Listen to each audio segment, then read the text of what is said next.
Hey everyone, Matt Pisarcik from RazorEmporium.com. Today to talk about your travel needs and how to take care of that with a leather accessory case from Parker Safety Razors.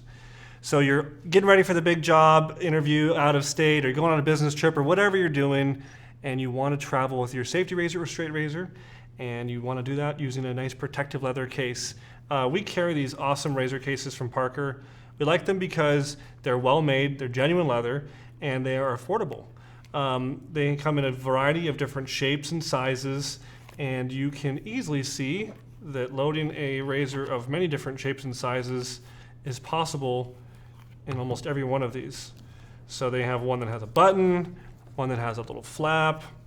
Whichever one you choose, you'll be happy that your razor can be traveling safe and in style. You can even have a straight razor traveling case over here. So a little sheath to kind of keep your razor nice. Oh, let's try the other way.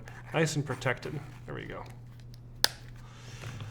They also have this deluxe travel case if you want to include a pack of blades. Maybe you could fit a small travel brush in there. And the cool thing is, on this guy with a zipper, it's made with genuine YKK zipper. That's kind of the Japanese behemoth that makes pretty much all the zippers on planet Earth. So you can be assured that it will always work. That's it. Check out one of these cases, add them to your travel bag today. We'll see you next time, guys.